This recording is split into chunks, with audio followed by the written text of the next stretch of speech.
হযরত মাওলানা কাসিম নানভী রহমাতুল্লাহ আলাইহির নাম আমরা সকলেই জানি। দারুল উলুম দেওবন্দের যিনি প্রতিষ্ঠাতা, ওনার জিন্দেগিতে এই উলুমে নবুওয়াতকে সারা পৃথিবীতে পৌঁছানোর জন্য মাদ্রাসায় পড়াতে শুরু করে কি কুরবানি দিয়েছেন, আমরা শুধু নাম নেই।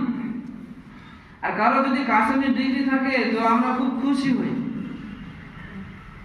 মানুষের কাছে সম্মানীয় মনে করি নিজেকে, মানুষ সম্মান করে। কিন্তু তার জিন্দগিটাও দেখি যে জিম্মেদারি কিভাবে নিভিয়েছেন। কি মাদ্রাসার মাত্র 100 বাচ্চা, তখন কি 150 হবে, তাদের দেখভাল করতে করতে সকাল দুপুরে রাতের খানা দিতে দিতে যা কিছু কাছে ছিল সব শেষ হয়ে গিয়েছে। রাতের বেলা বিবির কাছে গিয়েছেন, বাড়িতে গিয়ে বলছেন যে বিবি, তুমি তো জমিদারের মেয়ে, তোমার আব্বা তো জমিদার, আমার কাছে তো কিছু নাই, যদি তোমার কানের এই গহনাটা খুলে দাও, আমার বাচ্চারা না খেয়ে আছে, রাতের বেলা দেওয়ার মতো কিছু নেই, সকালবেলা নাস্তা কি খাওয়াবো, দুপুরে কি খাওয়াবো, তো আল্লাহ তোমাকে অনেক ভালোবাসবে আর তোমার অনেক বদলা দেবে। এই কাহিনীটা ঝুলে থাকাটা কোনো জরুরি নয়, এটা কোনো ফরজ ওয়াজিব নয়। আমার জন্য তুমি জিনাত ইখতিয়ার করবে, আমি এই ছাড়াও তোমাকে ভালোবাসবো, এটা খুলে দাও না, আমার বিক্রি করে বাচ্চাদেরকে কিছু ইন্তজাম করবো মাদ্রাসাতে। তো সেরকম মানুষ ছিলেন, সেরকম মা ছিলেন, সেরকম বিবি ছিলেন যে নিয়ে যান আপনি, আমি তো আপনারই খাদেমা, আপনার তো মানা করে দিয়েছেন আমার আব্বা। তো একদিন এটা নিয়ে আসলো, ফের 2-1 দিন পরে নাকের যেটা ছিল ওটা নিয়ে আসলেন, ফের 2-4 দিন পরে বাচ্চাদের জন্য যে উলুমে নবুওয়াতকে হিফাজত করতে হবে, কুরবানি তো দেখি।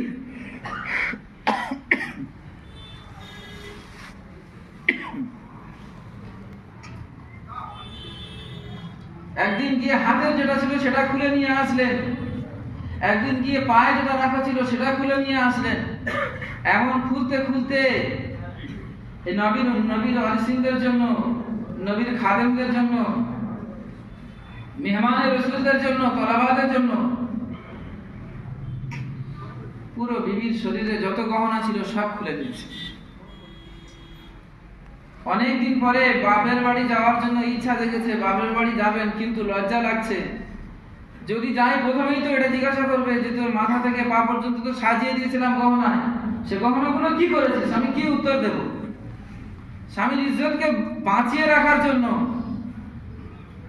যেতে চান না, যত ইচ্ছা হয় যাওয়ার জন্য কিন্তু রুখে যায়, কুরবানি দিয়ে দেন। আব্বাকে মাকে বলেন আপনারা আসুন দেখে যান, যাওয়ার মতো পরিস্থিতি নাই, অসুবিধা ও অসুবিধা, এই কারণ ও কারণ। কিন্তু অনেকদিন পরে গিয়েছেন, কয়েক বছর পরে গিয়ে মা আব্বা জিজ্ঞাসা করছেন কি খবর, কি বিষয়, কি কারণ, কি অবস্থা, তোমার শরীরে কোনো জায়গায় কোনো গহনা নাই কেন?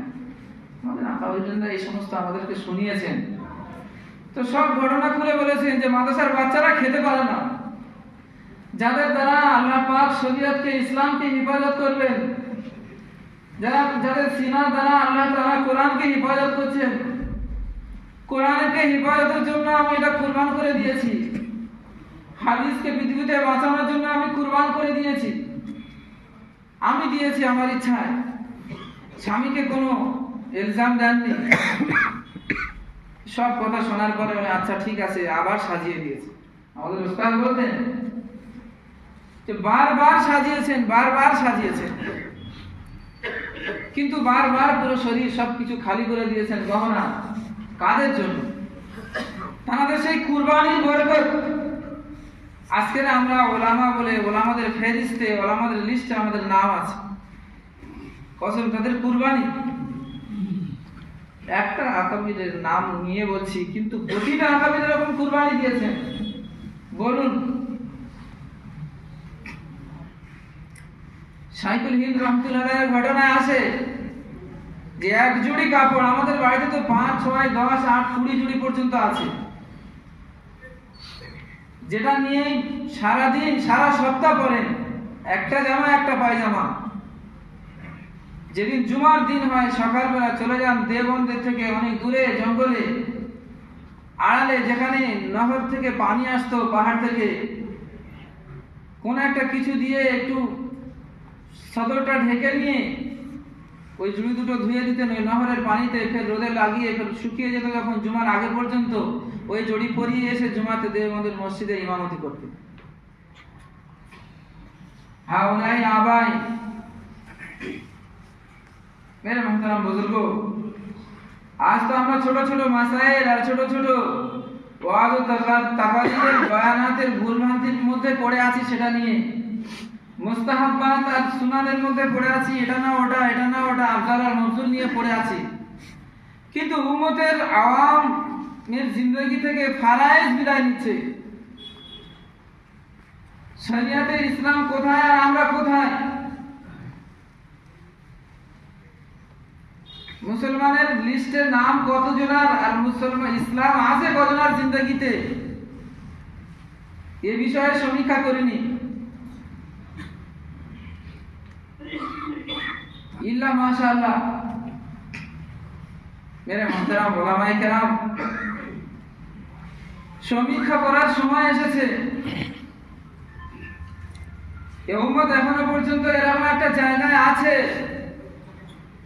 যে আমাদেরকে তারা মুক্তাদা মনে করে, তারা নিজেরা মুক্তাদি হয়ে আছেন, তারা মুক্তাদি আমাদেরকে ইমাম মনে করেন। যদি তাদের সঙ্গে আমাদের ইখতিলাফ কমে যায়, যদি তাদের সঙ্গে আমাদের দ্বীনি জিজ্ঞাসাবাদ কমে যায়, তাদের সঙ্গে আমাদের বোধ আর দূরি যদি পয়দা হতে থাকে এরকম, তো এমন একটা সময় অপেক্ষা করতে হবে যে সময় তারা বলবে যে আমরা মুক্তাদা, আপনারা মুক্তাদি, পিছনে দাঁড়ান। তখন না আমাদের ফতোয়া চলবে, না হাদিস চলবে, না মাসাইল চলবে। পৃথিবীর ইতিহাস আমাদের সামনে, মুলকের সফর করে দেখুন, মুসলিম মামালিকের মধ্যে সফর হয়েছে অনেক, আল্লাহ শুকর আলহামদুলিল্লাহ। এমন পরিস্থিতি যে একজন আম মানুষ একজন আলেমকে এতটুকু মনে করে না যে নামাজের সময় তাকে কমসে কম এহতারামান ও একরামান দেখে বলি যে আপনি দাঁড়ান, আমি পিছনে দাঁড়াচ্ছি।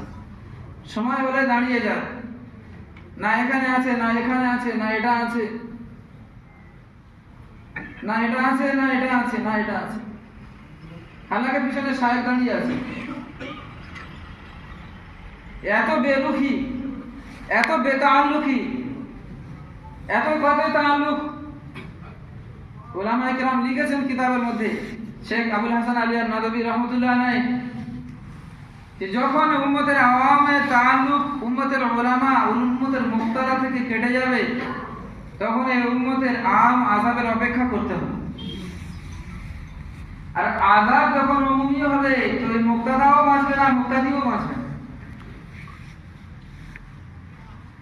দাওয়াতের মুবারক মেহনতটা কি, একটু তো কমসে কম দরজা বন্ধ করে দিয়ে ভাবি कि तबलीग की शुद्ध एर नाम कि 4 মাস লাগানো, চিল্লা লাগানো, সাল লাগানো না, তবলীগের কোনো একটা ব্যাপক মানে আছে, দাওয়াতের একটা ব্যাপক মানে আছে যে আমি যে মাকামে, যে দায়রাতে, যে এলাকাতে, যে বাউন্ডারিতে খিদমত করছি, সেই বাউন্ডারিতে, সেই দায়রার মধ্যে যত মুকাল্লাফিন আছে আল্লাহর বান্দা, সকলের কাছে ফরায়েজ ও ওয়াজিবাতকে পৌঁছানো আমার জিম্মেদারি। কেউ যদি মনে করেন যে শুধু চিল্লা লাগিয়ে দেওয়া, 4 মাস লাগিয়ে দেওয়া, সাল লাগিয়ে দেওয়াই নাম তবলীগ, তো সে খুব সংকীর্ণ মনা, তার তবলীগের বাউন্ডারি খুব সংকীর্ণ। আল্লাহ তাআলা তো আশরাফুল আম্বিয়া মুহাম্মদুর রাসূলুল্লাহ সাল্লাল্লাহু আলাইহি সাল্লামকে পুরো আলামের জন্য পাঠিয়েছেন, আর পুরো জিন্দেগীর সমস্ত জান ও মালকে সরফ ও খরচ করার জন্য পাঠিয়েছেন।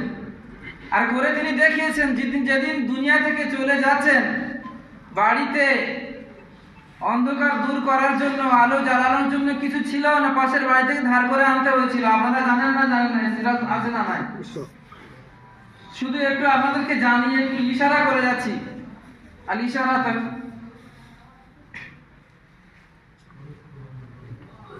ওলামাদের কাছে তাফসীর করার প্রয়োজন নাই। কি ওই দিনটা আমার দিনে, আমার জিন্দেগির সঙ্গে ওই জিন্দেগির সিরাতটা কখন মেলাবো? পুরো জান পুরো মাল লাগিয়েছে, পুরো জান পুরো মাল লাগিয়েছেন।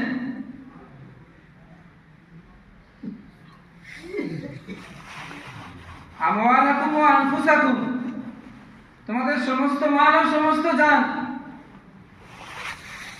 কতটুকু লাগাচ্ছি আমি আমার জান ও মালের এই শরীয়তকে বাঁচানোর জন্য।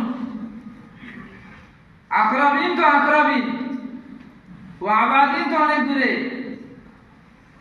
যাদের সঙ্গেই আছি দৈনিক আমার ফ্যামিলিতে, তাদের মধ্যে কজন মুরতাদ হয়ে আছে, তাদের মধ্যে কজন বেকলমা হয়ে আছে, তাদের মধ্যে কজন গলত আকায়েদের শিকার হয়ে আছে। কে আখিরাত ও কবর ও হাসর ও পুলসিরাত ও মিজান সম্পর্কে কোনো ধারণা নাই, তাদের সম্পর্কে কি কিছু জিজ্ঞাসা করা হবে না? হাদিসে কি নাই, তানাসাহু ফিল ইলমি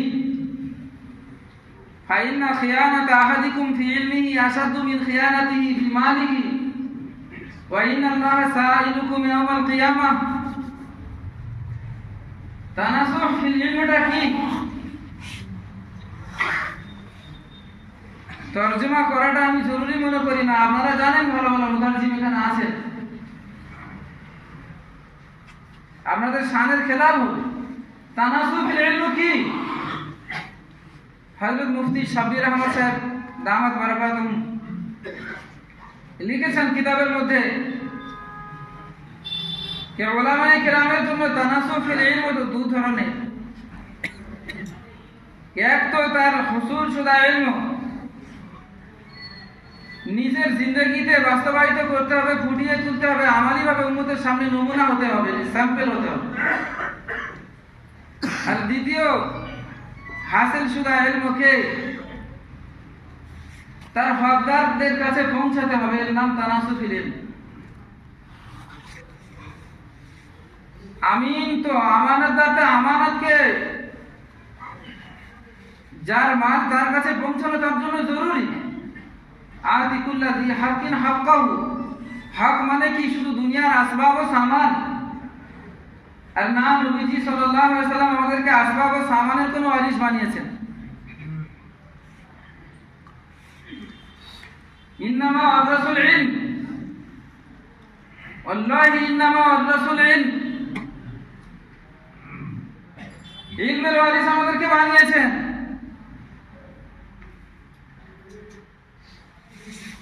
নবী আম্বিয়া আলাইহিস সালাতু ওয়াস সালাম লাম ইওয়ারিসু দিরহামান ওয়ালা দিনারা, কোন দিরহাম ও দিনার, টাকা পয়সা মাল সম্পদের ওয়ারিস ছেড়ে যান না।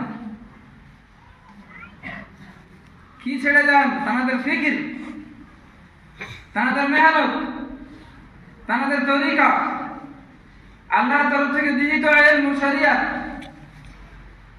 নিশ্চয়ই আপনারা আপনাদের জায়গায় খিদমত করছেন, অনস্বীকার্য, অস্বীকার করা যায় না। কিন্তু মেরে মুহতারাম উলামায়ে কেরাম, খিদমতের দায়রা কি মুনহাসির ও মুখতাসার করে নিই আমরা? এটা কি জুলম আজিম নয়?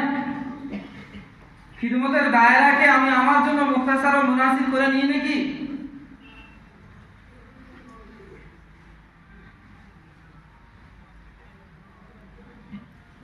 একজন বহুত বড় আলেম, মদিনা ইউনিভার্সিটির একজন উস্তাদ, বড় আল্লামা শায়েখ এসেছিলেন দেওবন্দে। তো আমরা সেই মজলিসে ছিলাম। উনি একটা মিসাল দিয়ে বলেছিলেন, এবং তিনি সেই সময়কার একজন বহুত বড় মহাক্কিক সায়েন্টিস্ট ছিলেন, বড় বিজ্ঞানী। উনি বলছেন যে আমরা একটা হাতি নিয়ে পরীক্ষা করেছি। বাচ্চা তোমরা শোনো, আমাদেরকে একটা কথা বুঝিয়েছিলেন যে তোমরা একটা বহুত বড় দারুল উলুমের আন্ডারে আছো, সেখানে এখানে ইলম নববী, ইলম ইলাহি শিখছো। একটা হাতি নিয়ে পরীক্ষা করে দেখেছি যে তার গলাতে একটা দড়ি, 30 ফুট একটা দড়ি বেঁধে দিয়ে 4 বছর ধরে তাকে ওই গলাতে দড়ি বেঁধে একটা খোঁটাইতে বেঁধে রেখেছিলাম। 4 বছর পরে ওই দড়িটা খুলে দিয়েছি, কিন্তু হাতিটা ওই 4 বছর ধরে যে দায়রা হেঁটেছে, একটা দাগ পড়ে গিয়েছে। দড়িটা খুলে দেওয়ার পরেও দাগের বাইরে আর ও যাচ্ছে না।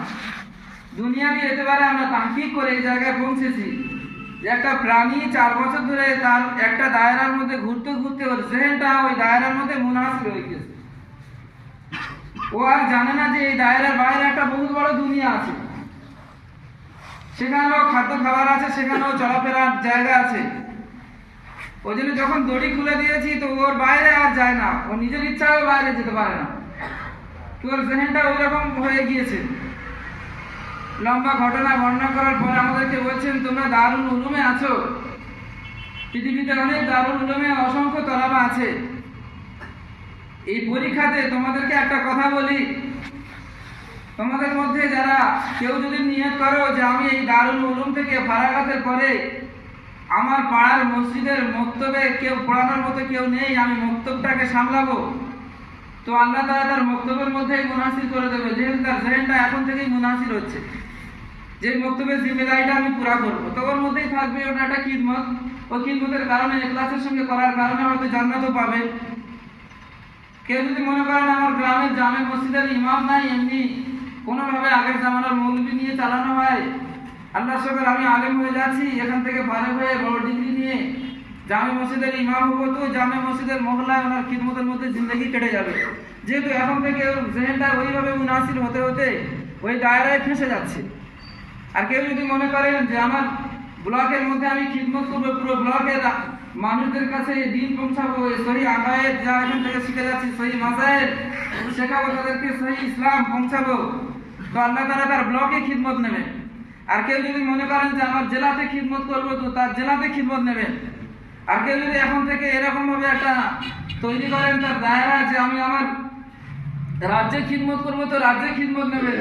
এইভাবে উনি বলতে বলতে বলছেন, কেউ যদি মনে করেন যে হিন্দুস্তানে আমি পুরো হিন্দুস্তানের মধ্যে মাকাতিব মাদারিসের জাল বিছাবো, ওই ইলম ও উলুমের তালিম ও তালিমের জন্য, নাসর ও ইশাআতের জন্য, ওয়াজ ও তাকরীরের জন্য, বয়ানাতের জন্য, কিতাবাতের জন্য আমি সমস্ত রকমের শোবাতে কাজ করব, তো আল্লাহ তাআলা হিন্দুস্তানের মধ্যে কাজ নেবেন। আর কেউ যদি নিয়ত করেন যে আল্লাহ যা কিছু আপনার খাজানা থেকে আপনি দিচ্ছেন, এই খাজানা থেকে গৃহীত এলমুকে নিয়ে আমি সারা পৃথিবীতে এলমের খিদমত করবো, তো আল্লাহ পাক তার সারা পৃথিবীতে খিদমত করাবেন।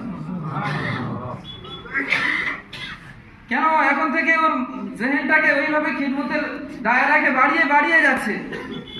তো আল্লাহ হয়তো ওর গ্রামের মসজিদে কোনোদিন ইমামতি করিয়ে নেবেন, কোনো সময় গ্রামের মাকাতিবে কোনোদিন বয়ান করিয়ে নেবেন, তরতিব বানিয়ে নেবেন, কোনো সময় গ্রামের নিজের ব্লকের কোনো একটা ইসলামিক সংগঠনে কোনো একটা জায়গায় তাকে পৌঁছাবেন। আবার ওখানে উঠতে উঠতে যাবে হিন্দুস্তানের বড় বড় জায়গায় সে খিদমতের মৌকা পাবে, আবার দেখা যাবে বিদেশ থেকে তার খিদমতের জন্য ডাক আসবে। কেন? যদি মনে করেন যে আমি আলামী নবীর উম্মত, তাহলে আলামী ফিকির জেহেনের মধ্যে রাখতে হবে। কে আসমান জমিনে, জঙ্গলে আর জঙ্গলের বাইরে আর কোন গ্রহে যদি কোনো মুকাল্লাফ থাকে যার উপরে আল্লাহ পাক শরীয়তকে জরুরি ও অবধারিত করেছেন, তার কাছে আমি পৌঁছাবো ইনশাআল্লাহ, এই নিয়ে যদি তার দিলের মধ্যে থাকে, তো বিনা আসবাবে আল্লাহ পাক নিজ কুদরতে তাকে পৌঁছাবে।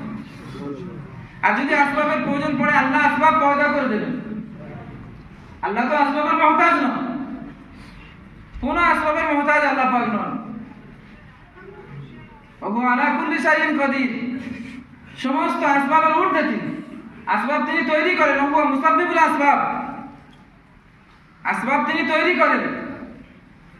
মেরে মোহতারাম বুজুর্গ আর দোস্ত উলামায়ে কেরাম, আজকে আমরা জেহেনটাকে মুনহাসির ও মুখতাসার করে নেওয়ার কারণে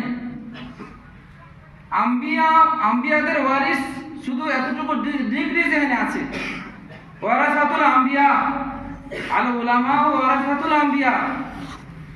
ওয়ারাসাতুল আম্বিয়াটা কি আপনারা কি বলতে পারবেন? না কোনো জায়গায় পড়েছেন যে কোন নবীকে আল্লাহ তাআলা নবী বানিয়েছেন এই দুনিয়াতে, তার নবুয়তের যে দায়রা তাকে জিম্মেদারি আল্লাহ তরফ থেকে দিয়েছেন, যতটুকু দায়রা দিয়েছেন বাউন্ডারি, সেই দায়রার মধ্যে কিছু মুকাল্লাফিনদের কাছে তিনি আল্লাহ পাকের হুকুমকে, শরীয়তকে পৌঁছেছিলেন, আর কিছুকে বাদ দিয়েছিলেন। কোন নবী সম্পর্কে এরকম ইলজাম দেওয়া যাবে কি? ঈমানের মধ্যে ঘাটতি আসবে না? আমানতু বিল্লাহি ওয়া মালাইকাতিহি ওয়া কুতুবিহি ওয়া রুসুলিহি, তরজমা আপনারা জানেন। তাহলে আমরা আমার খিদমতটাকে কেন মুনাসির করে নেব? নায়েব বানানোর সিলসিলা যখন আছে, তো আমি আমার নায়েবকে অন্যজনকে বানাতে পারি না? মসজিদের ইমাম কি নিজের নায়েব বানিয়ে একদিন মক্তবের খিদমত করতে পারেন না? মক্তবের উস্তাদ কি নিজের নায়েব বানিয়ে মসজিদের খিদমত করতে পারেন না? উস্তাদ কি নিজের হাদিসের নায়েব বানিয়ে ফের আওয়ামের মধ্যে গিয়ে খিদমত করা যায় না? না ওটা জরুরি না? আমি জানি না, আল্লাহ মাফ করুন, যে কেন কিছু মানুষ এরকম বলেন আমাদেরই মধ্যে, আমাদেরই গোত্রের মানুষ, যে হ্যাঁ ঠিক আছে তবলিগ করা দরকার আছে, এ দাওয়াতের মেহনত একটা প্রয়োজন আছে, কিন্তু ওই যে সমস্ত বাচ্চারা একটু অযোগ্য, একটু কম যোগ্যতা ফারেক হয়ে আসছে, ওদেরকে সালাটালে যাওয়া উচিত, জামাতে একটু লেগে থাকা দরকার। যারা যোগ্যতাপূর্ণ হয়ে আসেন ওদের যোগ্যতাকে নষ্ট না করে মাদারিসের মধ্যে গ্যারেজ হয়ে যাওয়া ভালো। আমি আপনাদেরকে জিজ্ঞাসা করি, মাদারিসের মধ্যে যারা পড়ে ওরা মুকাল্লাফ শুধু মুকাল্লাফিনদের মধ্যে পড়ে, না মাদারিসের বাইরে যে সমস্ত মুসলমান আছে ওরাও মুকাল্লাফিনদের মধ্যে? ওরা কি নয় মুকাল্লাফ যারা মাদারিসের বাইরে আছে? তাহলে যারা আমার কাছে 200 বাচ্চা আছে মাদ্রাসায় পড়ার জন্য এসেছে, তাদের বাবা মা দিয়ে গিয়েছে কিংবা আমরা এনেছি কালেকশন করে, ওদেরকে যদি সহি আকায়েদ, সহি মাসাইল, সহি ইলম, সহি তাফসীর, সহি কথা বলা যদি শেখানো যদি জরুরি হয়, একটা বাচ্চা তার বয়স হবে 8 বছর, সে এখন মুকাল্লাফ নয় শরীয়তের কোনো হুকুমে, তাকে যদি শেখানো জরুরি হয় কিতাবুল ঈমান, কিতাবুত তাওহীদ, কিতাবুত তাহারাত, কিতাবুল ফারায়েজ, কিতাবুল নিকাহ ইত্যাদি ইত্যাদি, এই কিতাবুল ঈমান ও কিতাবুত তাওহীদ ও কিতাবুল ফারায়েজ ও কিতাবুল নিকাহ তার বাপকে দেওয়া জরুরি কেন নয়? জরুরি নয় কি নয়? আপনারা কি বলুন, জরুরি নয়? যদি বলেন হুজুর রেখে দেওয়ার জন্য, তো এর প্রথম থেকে গুছিয়ে যাচ্ছি, এ অক্ষর চিনেছে, তারপরে নহু শিখেছে, সারফ শিখেছে, মান্তিক শিখেছে, এটা ওটা বিভিন্ন রকমের ফনুন ও উলুম শেখার পরে বুঝতে শিখেছে, তাই একে দিতে হবে। তাই বাপ যদি নহু না জানে, সরফও না জানে, মান্তিকের কিতাব যদিও নাও পড়ে, আকায়েদের কিতাব যদি নাও পড়ে, কবরে কি তার আকায়েদ সম্পর্কে কোনো সওয়াল জবাব করা হবে না? বরং আমি তো মনে করি, কেন শরীয়তের মাসলা ও ফতোয়া তো এটা, যদি কোনো গয়ের মুকাল্লাফ নাবালেগের ইন্তেকাল হয় তার কোনো সওয়াল জবাব হবে না? তার জন্য আল্লাহ জান্নাত নির্ধারিত করে দিয়েছেন। কিন্তু যদি বালেগের ইন্তেকাল হয় তার কি হবে? বাচ্চা তো নাবালেগ, তার বাপ কি নাবালেগ? নাবালেগ কি? তাহলে মাদ্রাসার একটা বাচ্চাকে সহি ইলম ও আকায়েদ ও মাসাইল শেখানোর জন্য যদি একটা জি ইস্তেদাদ ও সালাহিয়াতমন্দ উস্তাদের প্রয়োজন হয়, তার বাপকে সহি মাসাইল, সহি আকায়েদ ও সহি কোরআন শেখার জন্য একজন অল্প ইলম ওয়ালা কি দুর্বল আলেমের জরুরতের এহসাস করা কি ফতোয়ার উপরে কোনো কিছু একটা দাগ লাগানো নয়? ওই আমার কথা বুঝতে পারছেন কি পারেননি জানি না, আমি বোঝাতে পারছি কি পারিনি যাও জানি না, আল্লাহ বোঝার তৌফিক নসিব করুন। জানি না, অনেক জি ইস্তেদাদ লোক বলেন যে ঠিক আছে ওই সবটা টাকা দরকার আছে, বা এরকম মনে করেন যারা তবলিগে লেগে আছে অযোগ্য আলেম, কিংবা লেগে গেলে যোগ্যতা কমে যায়, এরকম আকীদা রাখাটা কি আদমে জাওয়াজের মধ্যে পড়ে না? কি বলবো আপনাদের কাছে, রাজস্থানের একটা এলাকাতে গিয়েছি, আমাদের সাথী মাগরিবের নামাজের পরে এলান করছেন, বলছেন বাকি নামাজ के बाद दिन की बात होगी, आप हजरत तशरीफ रखें इंशाअल्लाह। वो बेचारे যিনি নামাজ পড়িয়েছেন উনি বলছেন মাইক্রোফোনটা হাতে তুলে নিয়ে, अगर आप में कोई आलिम है और कुरान और हदीस की बात कर सकता है तो मस्जिद के अंदर बात करने की इजाजत है, अगर कोई भी आलिम आप में नहीं है तो तबलीग की बात करनी है तो मस्जिद के बाहर सहन बना हुआ है, वहां जाके बात करना, मस्जिद के अंदर इजाजत नहीं। मैं बोली आश्चर्य, আমি সে জামাতে আছি, আজিব এলাম, কত সুন্দর এলাম দেখুন। নামাজের পরে ইমাম সাহেবকে গিয়ে বললাম, ইমাম সাহেব আল্লাহ শুকর আপনি খুব ভালো কথা বলেছেন, কোরআন হাদিসের কথাই বলা উচিত, আর কোরআন হাদিস ছাড়া অন্য কোনো কিছু তবলিগের হুকুম আমাদের করা হয়নি, মুকাল্লাফ বানানো হয়নি। তারাকতু ফীকুম আমরাইন লা তাজিল্লু মা তামাসসাকতুম বিহিমা। মিসদাক তো কোরআন ও হাদিস নাকি? কোরআন ও সুন্নাহ, কিতাবুল্লাহি ওয়া সুন্নাতু নবীহি আও কামা ক্বালা আলাইহিস সালাম। আপনি খুব ভালো বলেছেন, হাদিস মোতাবেক আপনার এলান হয়েছে। তো আপনার এলান মোতাবেক আমি বলছি, আল্লাহ শুকর, আমাদের জামাতে 7 জন আলেম আছেন আর বাকি 7 জন আম মানুষ আছেন। এবারে কি মসজিদের মধ্যে কথা বলার অনুমতি হবে? উনি বলেন আলহামদুলিল্লাহ, মাশাআল্লাহ, কোনো অসুবিধা নেই, মসজিদের মধ্যে কথা বলুন। কিন্তু কথার পরে গিয়ে বলছি, ইমাম সাহেব আর একটা কথা বাকি আছে আপনার সাথে। आपने कहा कि कुरान और हदीस से बात करना आता है तो यहाँ बात होगी, तबलीग की बात करनी है तो मस्जिद के बाहर बात होगी। मैं आपसे ये सवाल करता हूँ, कुरान और हदीस की कौन सी आयत है जिसकी तबलीग का हुक्म नहीं है अल्लाह की तरफ से? 6666 आयत में से वो आयत निशानदेही करके हमें बता दीजिए, कौन सी आयत है जिसकी तबलीग का हुक्म नहीं है? और हमें मालूम है कुछ आयत ऐसी है जिसका तिलावत बाकी है, हुक्म मनसूख है, हुक्म बाकी है, तिलावत मनसूख है। ये सब कुछ কিছু তো আমাদের ওস্তাদদের কাছে আমরা পড়েছি। ও ছাড়া আপনার এলান অনুযায়ী আপনার মসজিদে ইনশাআল্লাহ 3 দিন থাকবো। আপনার কথার সঙ্গে ঠিক মিল হচ্ছে না আমাদের। কোরআন হাদিসের কোন আয়াত আছে যে আয়াতের হুকুম, যে আয়াতের মধ্যে নিহিত রহস্য, যে আয়াতের মাসায়েল, যে আয়াতের আকায়েদ, যদি আকায়েদ থাকে সেটা উম্মতের কাছে পৌঁছাতে হবে না? ইয়ে কি একতরফা এলান নয়, একতরফা বিচার নয়, একচোখো বিচার নয়। এটা আপনাদের কাছে দরখাস্ত করছি, দরখাস্ত। ये काम बहुत दामी काम, बहुत ऊंचा काम, ये बहुत ऊंचा, बहुत दामी, बहुत बहुत কত, এর জন্য কোনো শব্দ নাই। কেন? কে আল্লাহ পাক রব্বুল আলামিন আশরাফুল আম্বিয়া, সমস্ত নবীদের শ্রেষ্ঠ যিনি, তার দ্বারা এই কাম করিয়েছেন এবং এই কামের জন্যই তাকে পাঠানো হয়েছে। ডিভাইড আর তকসিম করার কোনো প্রয়োজন নাই। আর জায়েজ মনে হয় না যে মাদারিসের মধ্যে যে কাম করছি ও মেহনত মোহাম্মদ সাল্লাল্লাহু আলাইহি ওয়াসাল্লামের মেহনত, আর তাবলীগের মধ্যে যে কাম এটা মোহাম্মদ সাল্লাল্লাহু আলাইহি ওয়াসাল্লামের মেহনত নয়, কিংবা এর বিপরীত যে এটাই মোহাম্মদ সাল্লাল্লাহু আলাইহি ওয়াসাল্লামের মেহনত আর ওটা মোহাম্মদ সাল্লাল্লাহু আলাইহি ওয়াসাল্লামের মেহনত নয়। এই দুটো সবটাই ভুল, সবটাই ভুল না। কেউ বা যদি তার লা ইলমি বা আদম ইলমের কারণে বলে, আমাদের কাছে কি তাবিলাতের কোনো আলফাজ নাই, শুধু ইখতিলাফি আলফাজ আছে, তাবিলাতের কোনো আলফাজ শেখা কিছু নাই। যে বেচারে আদম ইলমের কারণে বলেছে, কি জাহালাতের কারণে বলেছে যে এখানে ঈমান পাওয়া যায়, ওখানে ঈমান পাওয়া যায় না, কেউ বলেই ফেলেছে হয়তো। তালিমুল ইসলাম থেকে কিতাবুল ঈমান শুরু হয় না? তো ওখানে যদি না পাওয়া যায় তো পৃথিবীতে আর কোথায় পাওয়া যায় না? কেউ যদি তার জাহালাত যদি প্রকাশ করে, জাহালাত কি পুরো তাবলীগের উপরে, পুরো তাবলীগটাকে ব্যান করে দেওয়া দলিল? हाय हाय, ये नाइंसाफी फतवा देने वाले আল্লাহ হেদায়েত নসিব করুন। আমি আপনাদের বলছি না, এরকম আছে সমাজ। জিম্মেদারির এহসাস কি?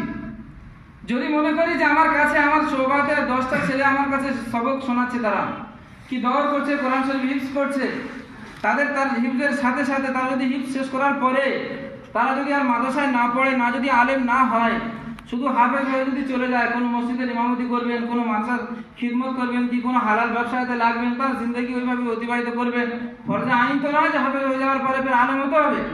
ফরজে কিফায়া যদি নাও করেন, ওই হাফেজ ছাত্রটাকে সহি ইলম, নামাজ শিখিয়ে দেওয়া, তার কালেমা শিখিয়ে দেওয়া, তার মাসলা ও আকায়েদ শিখিয়ে দেওয়া কি জরুরি নয় কি? আর সেই তরতিব আমরা মাদ্রাসায় বানাই না? যদি বানাই তো তার আব্বাকে মাসাইল শেখানো জরুরি না?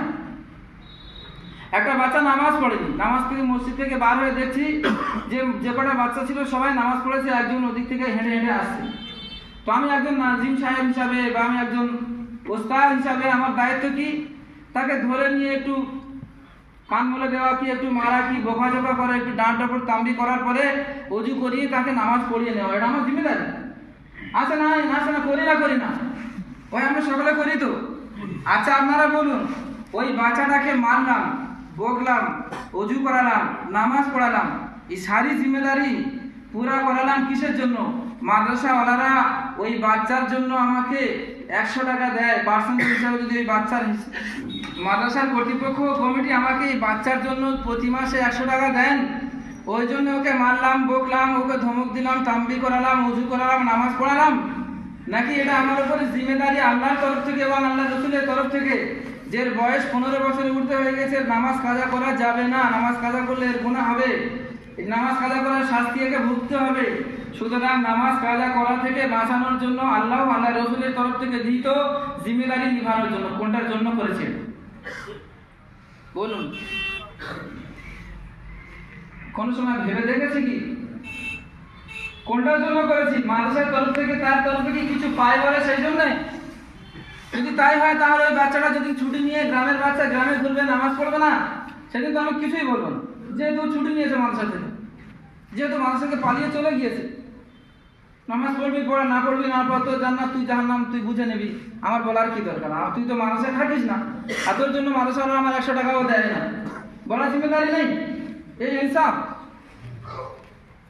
আচ্ছা বলুন, আপনি বলুন, ওই বাচ্চার আব্বা ওই মহল্লারই মানুষ, আমি মসজিদ থেকে বার হয়ে যাচ্ছি, গেটের কাছে, মসজিদের গেটের কাছে গল্প করছে কারোর সাথে, বা কোনো জায়গায় কাজে যাচ্ছে, ও ভাই আবদার ভাই, আকবর ভাই, কোথায় যাচ্ছেন? কেউ অমুক কাজে যাচ্ছি। আপনি আসলে নামাজ পড়েছেন? না পড়িনি।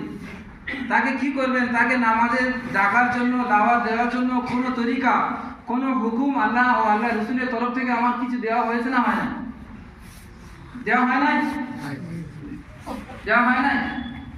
কিন্তু এই বাচ্চার সঙ্গে তার নামাজ পড়ানোর জন্য যে মামলা করেছি, যে তরিকা ইখতিয়ার করেছি, ওর আব্বার সঙ্গে করা যাবে কি? না তার কানে হাত দেওয়া যাবে, না তার মুখে মারা যাবে, না তাকে ডান্ডা বাজানো যাবে, না তার জোর করে কিছু বকাবকি করা যাবে। কিন্তু তাকে নামাজ তো পড়াতেই হবে। নামাজ পড়ানোর ব্যাপারে বাচ্চা এবং তার বাপের উভয়ের বরাবর জিম্মেদারি আল্লাহর তরফ থেকে। কিন্তু তরিকা আলাদা, একে নিয়ে আসার তরিকা আলাদা হবে, ওকে নিয়ে আসার তরিকা আলাদা হবে না? হবে না? এটার নাম দাওয়াত, এটার নাম তাবলীগ। আমি তো বুঝি না। যদি বা জিন্দগিতে কোনো সময় জামাতে না যাই, মাদ্রাসার মধ্যেই আমার পুরো জিন্দগিটা কেটে যায়, তাই বলে কি শুধু মাদ্রাসার বাচ্চা পড়াই জিম্মেদারি? এই উম্মতের কে জিম্মেদারি নেবে? এই উম্মতের জন্য কি অন্য কোনো নবী নাজিল হবে, না অন্য কোনো কোরআন নাজিল হবে, না অন্য কোনো মানুষদেরকে দিয়ে তাদেরকে করানো হবে?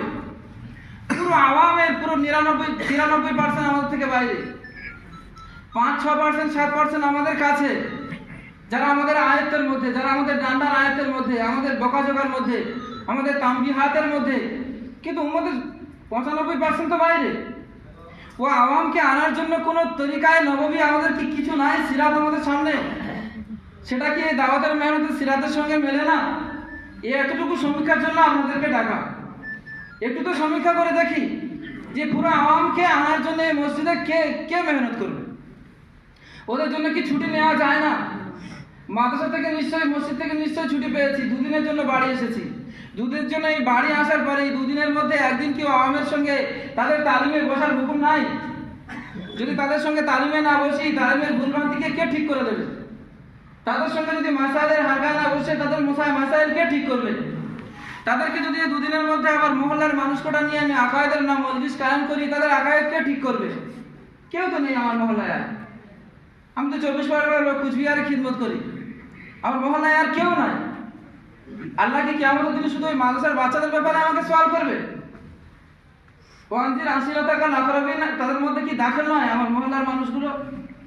তাদেরকে নিয়ে আসার জন্য এর চেয়ে আর আকরাব ইলা সুন্নাহ তরিকা কই আমাদের কাছে, যেটা আমাদের এই মুবারক মেহনতের সঙ্গে জুড়ে যায়। যেন জিম্মেদারিতে আছে, জিম্মেদারির সাথে সাথে জিম্মেদারির দায়রাকে একটু বাড়িয়ে নিই। হ্যাঁ মোহতারাম ওলামায়ে কেরাম, দরখাস্ত আপনাদের কাছে, যদি একটা বাচ্চার নামাজ পড়ার কারণে আমার রাগ হয় কিংবা দুঃখ হয় বা কষ্ট হয়, তার আব্বার নামাজ না পড়ার কারণে আমার রাগ ও দুঃখ কষ্ট হয় না কেন? নিজের নফসকে কি জিজ্ঞাসা করতে হবে না? নিজের নিজের ভিতর থেকে কিছু বলে না যে হ্যাঁ এর আব্বা যদি এরকম বেনামাজি অবস্থায় দুনিয়াতে চলে যায়, এও তো জাহান্নামে যাবে। এর বাচ্চা যদি বালেগ হয়, ও যদি বেনামাজি অবস্থায় চলে যায়, ও জাহান্নামে যাবে। সুতরাং ওর জন্য যে কান্না ও দুঃখ আমার হওয়া দরকার, ওর বাপের জন্য তাই হওয়া দরকার। এটার নাম তো দাওয়াত, এটার নাম তো মেহনতে নববী,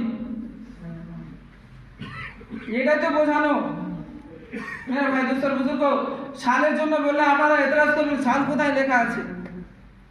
আমি যদি বলি পুরো ইলম যা কিছু আল্লাহ পাক দিয়েছেন এই ইলমটাকে খরচ করার জন্য জিন্দগির যত বেশি সময় দেওয়া যাবে তবুও কম হবে ফতোয়ার দৃষ্টিতে, এটা লেখা আছে অনেক জায়গায়। সব কি আয়াতের সব উপরে লেখা থাকে, ভিতরে কিছু লেখা থাকে না? শুধু যদি উপরেই লেখা হোক দেখতেন আমাদের আকাবিরিনরা, এই মাদারিসের জালে আসতো পৃথিবীতে, এই মাকাতিবের জাল লাগতো পৃথিবীতে, যে না আমার দরকার নেই, এই তো ইমামতি আর মক্তবের একটা গ্রুপ, এই দুটোর মধ্যে চলে যায়, আবার কি প্রয়োজন আছে? আর কি প্রয়োজন আছে? এই তো ব্যবসা বাণিজ্য করে খাচ্ছি, নিজের নামাজটা রোজাটা তো ইবাদত করছি, বাকি যার নামাজ তার রোজা তার বুঝবে তো। তা আমরা কোথায় থাকতাম? আমরা কোথায় থাকতাম? নাইবিনে রসুল বলতে পারতাম তো নিজেকে, জানি না এর না আকরামাকুম ইনদাল্লাহি আতকাকুমের মিজদাকের মধ্যে পড়বো কিনা। ও তো নিজের নিজের সমীক্ষার বিষয়, ও তো নিজের নিজের দিলে এহসাসের বিষয়, যে ইনদাল্লাহি আতকাকুম হচ্ছে তো, নাকি সব দেখানো দেখানো হয়ে যাচ্ছে, শোনানো শোনানো হয়ে যাচ্ছে। এমন বিষয় আর এমন জিনিস আমাদের কাছে যে যদি কিছু বলি কোনো জায়গায়, কোনো সেমিনারে, কোনো বয়ানে, কোনো জুমাতে, কোনো জলসাতে, কোনো মিলাদে, কোনো চেয়ারে, কোনো কুরসিতে, তো পরের দিন আমার দেখতে খুব মন খুশি হয়, তো দেখি তো আমার বয়ানটা কত হাজার মানুষ লাইক করেছে, কটা সাবস্ক্রাইব হয়েছে, কজন কমেন্ট করেছে। হাই যদি সেই সময় এই ইখলাসের কথা খেয়াল আসতো যে আমার আল্লাহ লাইক করেছে না ডিসলাইক করেছে, কিছু না কিছু তো হতো ভিতরে।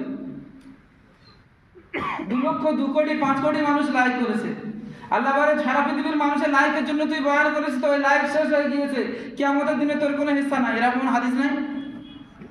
আছে না নাই? যে যাদের জন্য লাইক করেছিলিস তারা তো লাইক দিয়ে দিয়েছে, আমার কাছে কোনো এর লাইক হয়নি। কি হবে মেরে ভাই? ওলামায়ে কেরাম, শ্রদ্ধেয় ওলামায়ে কেরাম, এই উম্মতের বহুত বড় হিস্সা, কসম বহুত বড় হিস্সা বিগড়ে গেছে আর বিগড়েই যাচ্ছে। এক একটা মসজিদের যদি শুধু কারগুজারি আর সমীক্ষা করে দেখি যে হাল কি, 500 মানুষ আছে বালেক তার এই মসজিদ মহল্লার মানুষ, 50 জনের বেশি গড়ে নামাজিতে নাই, 450 জন নামাজের মতো এত বড় শরীয়তের একটা ফরজ আমাল, ফারায়েজের মধ্যে একটা বড় ফরজ, তার থেকে বঞ্চিত।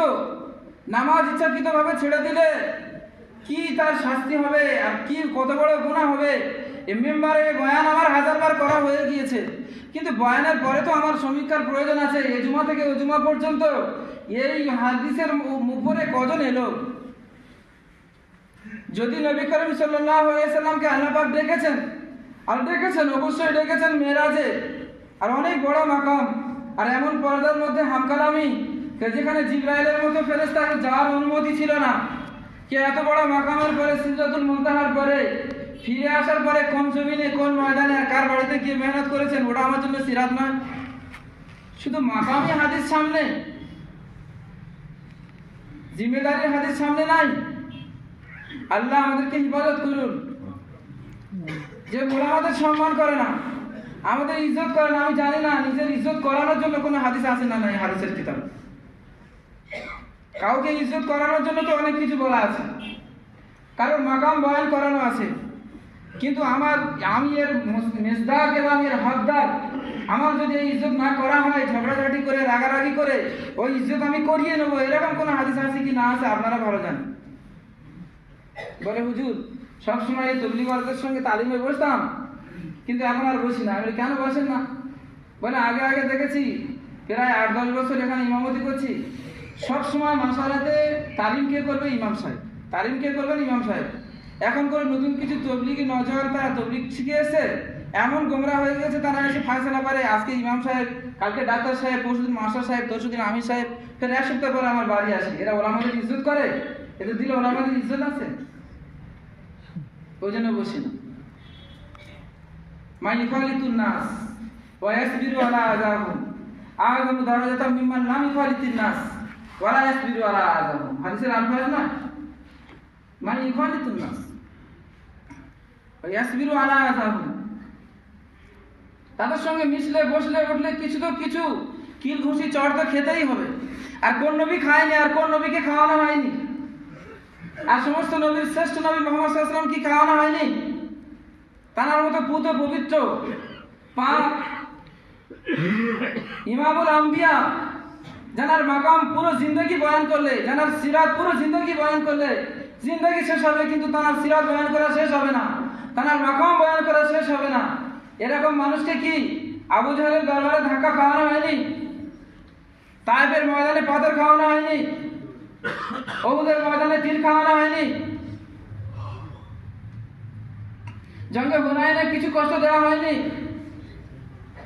মেরে ভাই দোস্তার বুজুর্গ, এসব কি আমাদের জন্য সিরাত নয়? ফালুদা খাওয়া যদি সিরাত হয়, 3-4 দিন 5 দিন নয়, 15 দিন 20 দিন 1 মাস পর্যন্ত না খেয়ে থাকা কি সিরাত নয়? কই আমরা তো দিনকে আড় বানিয়ে দুনিয়া কামাচ্ছি। জানি না আল্লাহ অনেককে বাঁচিয়ে রেখেছেন আর মনে করি সকলেই বেঁচে আছে, আপনারা বেঁচে আছেন, কিন্তু এর কি কোনো হাদিস নাই যে সবচেয়ে নিকৃষ্ট মুমিন হয়ে কিয়ামতের দিনে উঠবে যে দুনিয়াতে দিনকে আড় বানিয়ে দুনিয়া কামিয়ে খাবে? দুনিয়া কামানোর হালাল রিওয়ায়াত অনেক আছে, কিন্তু দিনকে আড় বানিয়ে ধোঁকাবাজি করে না। এর ব্যাখ্যা সব আপনারা জানেন, ব্যাখ্যা দিতে হবে না। কেউ করছে না করেনি ওটা দেখার বিষয় না, আমি করছি কি করিনি এটা দেখার বিষয়। এর জিম্মেদারি আমি নেভাচ্ছি না নেভাইনি। হুজুর এই বাইরে থেকে জামাত এসে 24 পরগনা থেকে কুচবিহার থেকে, যদি এদের সঙ্গে একটু সময় দেন, বেচারি আমি সাহেব ও জাহেল মানুষ, কিছু জানে না। সব সাথী যারা আছে তারাও কিছু জানে না, সেরকম না কোরআন জানে, না হাদিস জানে, না মুসলিম সাহেব জানে। 4-5টা কলেমা জিজ্ঞাসা করছি তাও বলতে পারে না। আপনি বাড়িতে আছেন, একটু সময় একটু হবে না? না এখন সময় নাই, অনেক জিম্মেদারি, অনেক দায়িত্ব, 2 দিন বাড়িতে থাকবো, অনেক কাজ কাম আছে। ঠিক আছে পরে দেবো ইনশাল্লাহ, জামাত এসছে, আজ আমাদের সাথীরা আমার জন্য দোয়া করবেন, আসছি, আসসালামু আলাইকুম। আর যদি কানে কানে কেউ এসে বলে আপনি কোথায় যাচ্ছেন, মাগরিবের পরে একটু বাড়িতে মিলাদ হবে, কিছু হাদিয়া তরকার ইন্তজাম করবো, আল্লাহ চাইলে যতটুকু আল্লাহ দেবেন, তো ঘন্টাখানি একটু কথা বলে দেওয়া যাবে না? ওখানে সময় হবে না? হবে না। আমি কিন্তু কোনো কারোর খারাপই বলছি না, আমি নিজের কথা বলছি, আমি আমাকে বলছি। আপনাদের বললে অনেক কষ্ট হবে, অনেক এতেরাজ ভরে যাবে। আমি মাপ চেয়ে নিয়েছি শুরুতে। ওই সময় আমার মুন্সিফানা কথা কি হবে? ওই সময় আমার মুন্সিফানা আমার কি হতে হবে যে ওটারই জরুরি মিলাদ। সেখানেও কিছু মানুষ উৎসুক হয়ে তলে হয়ে থাকবে বসে, তাদের কাছেও কিছু কোরআন হাদিস শোনানোর দরকার আছে। এরা সবাই এসে বসে আছে অনেক দূর জেলা থেকে, যানবাহন সব ফারেক করে নিয়ে, এরা মসজিদের বাইরে কোনো জায়গায় যাবে না, কোনো আত্মীয় স্বজন কারোর সঙ্গে রেস্তাদারি করতে আসেনি, ব্যবসা বাণিজ্য করতে আসেনি। এদের সঙ্গে যদি 1 ঘন্টা বসি আর এদের সূরা ফাতিহা ঠিক করে দিই, খায়রুকুম মান তাআল্লামাল কুরআন ওয়া আল্লামার মধ্যে আমি দাখিল হব না? বাচ্চাকে যদি শিখিয়ে দিই, আমি জানি না, শুধু আমরা এতটুকু শুধু তর্জমা করি, কখন করি? যখন মাদ্রাসার বাচ্চারা সামনে বসে থাকে। খায়রুকুম মান তাআল্লামাল কুরআন ওয়া আল্লামা, উসমান রাদিয়াল্লাহু তাআলা আনহু থেকে বর্ণিত, বুখারী শরীফের রিওয়ায়াত, তিরমিজি শরীফের রিওয়ায়াত, খায়রুকুম মান তাআল্লামাল কুরআন ওয়া আল্লামা। ভালো কথা তো। তাআল্লামাল কুরআন ওয়া আল্লামা হওয়ার জন্য 2টো জামাত জরুরি, একটা তালিবিনদের জামাত, একটা মুআল্লিমিনদের জামাত। জরুরি না? হয় মুআল্লিম হতে হবে, নয় মুতাআল্লিম হতে হবে। তো আমি হয় মুআল্লিম নয় মুতাআল্লিম। তো আমার সামনে যে বাচ্চারা আছে ওরা মুতাআল্লিম, আমি মুআল্লিম। আমার সামনে বাচ্চার বাপেরা যারা বসে আছে ওরা মুতাআল্লিম, আমি মুআল্লিম। যদি এদের সূরা ফাতিহা শিখিয়ে দিই তাহলে আমি হাদিসের মজদাক হব। যদি এদের সূরা ফাতিহা শিখিয়ে দিই ওটা হাদিসের মজদাক নয়। বলে যে হাতের আয়াত তাবলীগে ব্যবহার করছে।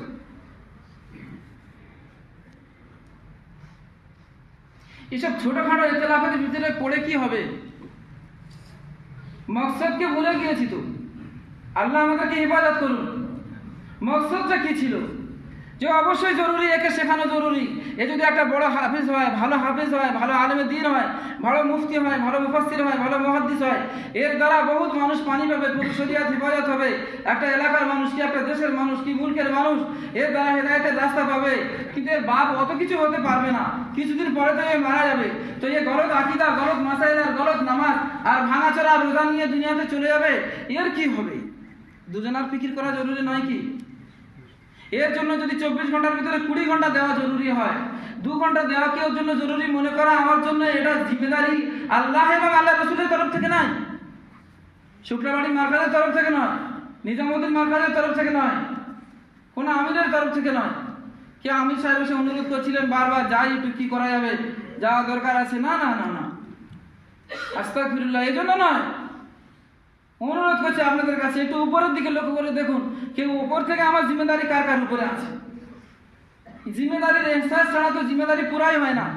আপনারা তো জানেন মাদ্রাসার মধ্যে আমরা মাদ্রাসা চালা জানি, জিম্মেদারিতে আছি। যখন মাদ্রাসার নাজিম সাহেব, মাদ্রাসার মোহতামিম সাহেব, নাজিমে তালিমা যদি মাদ্রাসা না থাকে সেদিন সবাই হয়তো আমাদের এখানে হয় না, আমাদের এখানে হয়, সেদিন শিক্ষকরা মনে করে যে আজকে আমাদের ঈদের দিন। ও 40 মিনিটের ক্লাস 30 মিনিটে শেষ হয়ে যাচ্ছে, কারণ 40 মিনিটের ক্লাস 20 মিনিটে শেষ হয়ে যাচ্ছে। ওনার বাবুর্চির জিম্মেদারি ছিল, সে ওনার জিম্মেদারি শেষ হয়ে গেল। তো আমি তো অবাক হয়ে যাই যে জিম্মেদারিটা কি শুধু নাজিম সাহেব আর মোহতামিম সাহেবকে দেখানোর জন্য, না এর কোনো বদলা আল্লাহর তরফ থেকে আছে সেই জিম্মেদারি নিভানোর জন্য। হ্যাঁ, কি খবর গো, কালকে 40 মিনিটের ক্লাস 25 মিনিটে শেষ হয়ে গিয়েছে নাকি? দেখছিলাম, শুনলাম হুজুর, হ্যাঁ জি এটা সমস্যা ছিল, চলে গেছিলাম। তখন মোহতামিম সাহেব বসে আছেন কমিশনের সামনে, কেউ উঠে যাচ্ছে না। এর মধ্যে শিরকের কোনো ছাইবা নেই। কার জন্য করছি, কার জন্য করা উচিত, কার তরফ থেকে এই জিম্মেদারি? যদি এই উম্মত আমাদের কিছু না দিত, একটা রাবেতার প্রোগ্রাম ছিল আমাদের কিছুদিন আগে, রাবতায় মাদারিসের প্রোগ্রাম আমাদের 24 পরগনা।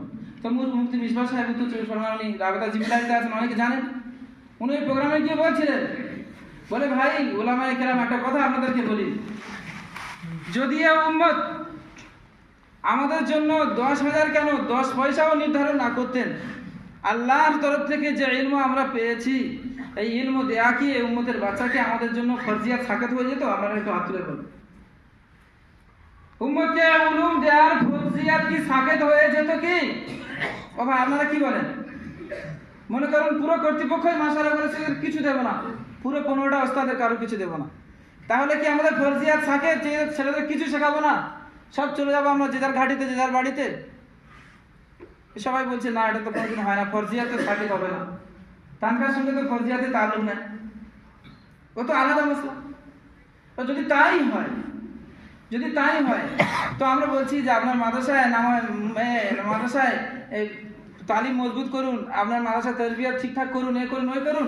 তো আপনারা এতরাজ করছেন, বলছেন হুজুর আপনি ঠিক বলেছেন তালিম মজবুত করার প্রয়োজন আছে, কিন্তু এটাও আপনি মোহতামিম সাহেবকে নসিহত করুন যে মাইনেটা বাড়ানোর প্রয়োজন আছে। যদি মাইনে না বাড়ায় তো তালিম কেন মজবুত করুন? এটার সঙ্গে এটা জুড়ে দিচ্ছেন কেন? মশলা খরচ মনে হয়ে যাচ্ছে না তো? বুঝলেন মেরে ভাই মুস্তার বুজুর্গ, খিদমতের জায়গা করছি। আপনারা যে খিদমত করছেন, আইম্মা আছেন, আসাতিজায়ে কেরাম আছেন, ওয়াইজিন আছেন, মুসান্নিফিন আছেন, সব কিছু করছি, কিন্তু খিদমতের দায়রা কি মুনাসিব ও মুক্তাসার হয়নি? এটা কি বাড়ানোর প্রয়োজন নাই? যদি কারো কিছুর বদলায় কিছু বলি, কিছু না বদলায় কি কিছু বলা যায় না? এটা কি সিরাতের মধ্যে নাই? না আসালুকুম আলাইহি আজর কিছু মানে নাই? নাকি আয়াত মনসুখ, তেলাওয়াত মনসুখের হুকুমও মনসুখ হয়ে গেছে?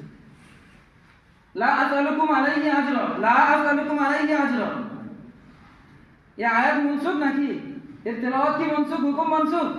না কিছু না কিছু, এটা আম্বিয়াদের সিরাত, এটা আম্বিয়াদের সিরাত, আর আমি নায়েবে আম্বিয়া, এই সিরাতটা আমার সঙ্গে দরকার আছে না নাই? ও ভাই আছে না নাই ওলামায়ে কেরাম? তো এর মজদা কই কই? হযরত মুফতি শফি সাহেব রাহমাতুল্লাহ আলাইহি আবুল কোরআনের মধ্যে লিখেছেন, ওয়াল্লাযিনা জাহাদু ফিনা লানাহদিয়ান্নাহুম সুবুলানা, তাফসীর করতে গিয়ে যে সর্বপ্রথম এই দুনিয়াতে এই আয়াতের যারা মিসদাক হবে তারা হলো ওলামা এবং তলাবা। ফের একের পর এক আওয়ামুন নাস সবাই মিসদাকের মধ্যে আসবে। কি তোর মুজাহাদা, এদের মেহনত, তার যারা বরাবর বদলা আমরা কিছু দিতে পারিনি, কিন্তু শুধু আপনাদের কাছে এতটুকু দরখাস্ত করছি, এটাই মুজাহাদার, এটাই মেহনতের শেষ দায়রা ও শেষ জিম্মেদারি মনে করবেন না। অনুরোধ আপনাদের কাছে, উম্মতের 95% বাইরে যদি একজন জি ইস্তেদাদ ওলামা আলেম একজন বাচ্চাকে সহি ইলম ও আকায়েদ শেখানোর জন্য মাদ্রাসার মধ্যে নির্ধারিত করা জরুরি মনে হয়, তাহলে একজন জি ইস্তেদাদ আলেম এই জামাতের আমির নির্ধারিত করা জরুরি কেন নয়? মার্কাজের ইমাম নির্ধারিত করা জরুরি কেন নয়? তবলিগি বয়ানে তো নির্ধারিত করা জরুরি কেন নয়? আমরা চুরি করে যদি পালাই, যদি মনে করি যে আমার দায়িত্ব নয়, লুকিয়ে থাকি, আমাদের লুকিয়ে থাকাটাকেই শুরু হয়ে যাবে, দায়িত্ব পুরা হবে না। মেরে ভাই দোস্তর বুজুর্গ ওলামায়ে কেরাম, জন্য আপনাদের কাছে একটা দরখাস্ত নিয়ে এসেছি, আপনারা আপনাদের ইলমি খিদমাতের মধ্যে থাকুন। ইলমি খিদমাতকে নষ্ট করে দিতে বলেনি, বন্ধ করে দিতে বলেন, বলাও যাবে না, জায়েজ নেই।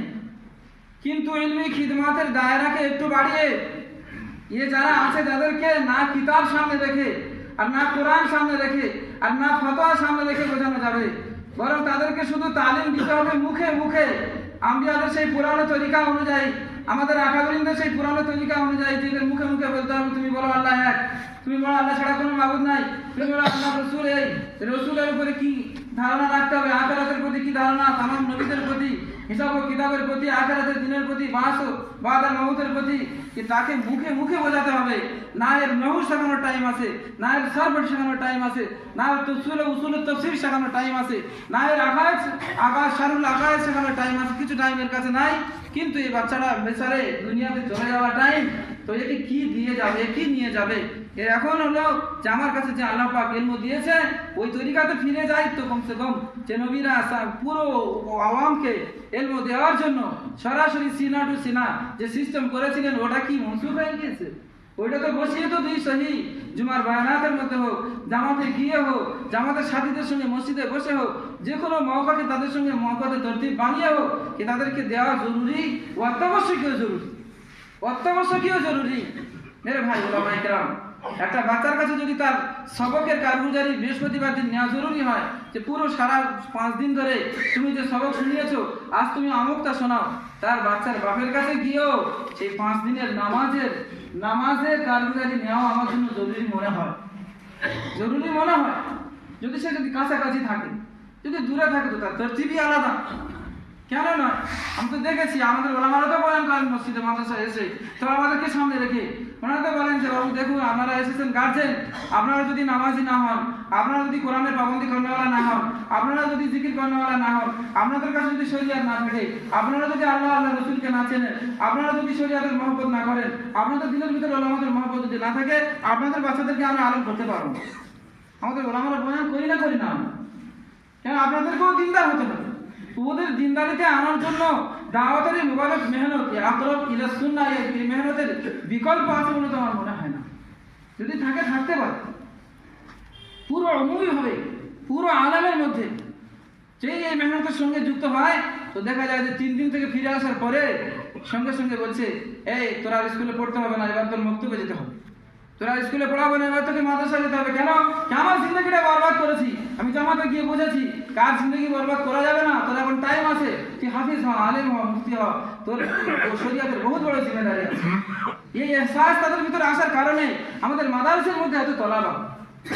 নিশ্চয়ই তলাবাদের আসার আরো অন্য অনেকও কারণ আছে, তাম কারণ উজুহাতের মধ্যে এটা একটা বহুত বড় বোঝে যে এই এহসাস তাদের মধ্যে এসেছে আল্লাহ রাস্তায় যাওয়ার পরে, তাদেরই তো ঘরের সন্তান আমরা বেশি, তাদেরই তো ঘরের সন্তান আমরা। আমরা একটা সাথীকে তশকিল করতে গিয়েছি, তো অনেকক্ষণ ধরে তশকিল করছি সারের জন্য, তো আরেকজন সাথী, সেই মাদ্রাসারই সাথী, উনি এসে বলছেন, কেন মুফতি সাহেব মাওলানা, এ তো আমাদের দারুল ইফতার ঘন্টা আছে, আর ফের এমনিতে হাদিসের কিতাবানার জিম্মেদারি আছে, ফের মুখতাসারের ঘন্টা আছে, এই সব তবলিগ করছে, আপনার দ্বিতীয় কোন তবলিগ বোঝানোর এমন প্রয়োজন বোধ করছেন যে নাকি সারে পাঠাতে চাইছেন? ও বেচারি আমার পাশে যাকে বলছে, সে বলছে আমি তো যাবো, একটা জিম্মেদারি মনে করি, এই জন্য মনে করি এটা একটা কাজ আমার জন্য, যে আমার আব্বা আল্লাহ এবং আল্লাহ রসুল দ্রোহী শুধু নয়, ইসলাম বিরোধী ছিল। কিন্তু আমাদের পাড়ার একজন বুড়ো আমির সাহেব তাকে পায়ে হাতে ধরে বারবার, খুব গাটায় ছিলেন তিনি, সে কথা বলা যাবে না, একবার শুধু 3 দিনে নিয়ে গিয়েছেন, বাড়িতে ফিরে এসে 3 দিন পরে এসে বলছেন, এই আলী হাসান, তুই এখানে বসে আছিস, চল, কান ধরে আমার ট্রেনে নিয়ে বলছি, এক্ষুনি তোর মাদ্রাসা নিয়ে যাবো, ঘরের পিছনে মাদ্রাসা, এই ভর্তি করে দিয়ে গেলাম এখান থেকে, আর তুই আর কোনো জায়গায় যাবি না, তোর আর স্কুল যেতে হবে। তো আমি বলছি কি ব্যাপার, কি করে জানি না, তখন তো আমার এরকম বয়স নেই, 7-এ পড়ি। পরবর্তীকালে আমার এহসাস হয়েছে যে কাজের কি ক্ষমতা, এই গুরুত্ব, কাজের কি পাওয়ার আছে, এই কাজের মধ্যে আল্লাহ পাক কি নুরানিয়াত রেখেছে। আমার আব্বার মতো এরকম কঠিন মানুষের দিলকে গলিয়ে এই জায়গায় এনেছে, কে আমাকে কান ধরে হের করে টেনে এনে মাদ্রাসায় ভর্তি করে দিয়েছে। আর সেই দাওয়াতের মেহনতের বরকত এই যে আমি মাদ্রাসায় ভর্তি হয়েছি, ফের আবার পাঁশকুড়াতে গিয়েছি, ফের দেওবন্দে গিয়েছি, ফের দারুল তফসির, দারুল ইফতার সব জায়গাতে ঘুরে ঘুরে এখন মুহাদ্দিস হয়েছি, এখন মানে মুফতি হয়েছি। আল্লাহ শুকর এই খিদমত আমাকে দিয়েছেন। যে খিদমতের বরকতে আমি এখানে এসেছি, ওই খিদমতটা আমাকেও, তিনি তো কোনো ইলম জানতেন না, বিনা ইলমে জেহালাত অবস্থায় আমাকে পাঠিয়েছেন। আমি ইলম অবস্থায় সেই কাজটা কি কোথায়? আমার আল্লাহ এত ইলম দিয়েছে, আমি সব ইলম দিয়ে বিচার এটা করি যে ওটা তো বাপের জন্য জরুরি ছিল, আমার জন্য জরুরি নয়, এটাই আমার বিচার। কোনোদিন আমি অবিচার করতে পারবো না, আমি যাবই যাব। 1 বছর আগে আপনাদেরকে বলে দিচ্ছি, আমার খলিফা আপনারা দেখুন, কাউকে রাখুন নায়েব হিসাবে, আমি আসবো আবার ফিরে ইনশাআল্লাহ। চলে গিয়েছেন। আপনাদেরকে বলছি আমাদের আকাবিরদের কথা, ওনারা বলেন এটা যে তোড়কে না জানা খোলকে জানা, দরওয়াজা তোড়কে না জানা। যেখানে যে জিম্মেদারিতে আমরা আছি, সেই জিম্মেদারির নায়েব ও খলিফা বানিয়ে দরজা খুলে যায়, আবারও দরজাতে প্রবেশ করা যাবে, ভেঙে চুরে না। তবলিগের মাথায় উঠে গেছে, খুব জেদ লেগে গিয়েছে, যা করবি কত, আমি এই চলুন না, এরকম না। আপনাদের অনুরোধ করছি, সব জিনিসের নায়েব পাওয়া যায় দুনিয়াতে, আল্লাহ রেখেছেন খলিফা, তো খলিফা বানিয়ে যাবো ইনশাআল্লাহ। যাবো, এর জরুরত আছে, অবশ্যই আছে। এই আওয়ামকেও সহি আকায়েদে মাসাইল দেওয়ার জিম্মেদারি আমাদের। এই আওয়ামের বাচ্চা তুল্লাহ যারা তলাবা আছে, তাদেরও সহি আকায়েদে মাসাইল শেখানোর জিম্মেদারি আমাদের। করবে ইনশাআল্লাহ, কারা কারা করবে ইনশাআল্লাহ? একটু হাত তুলে জানাবেন আপনাদের, আল্লাহ আপনাদের কবুল করুন।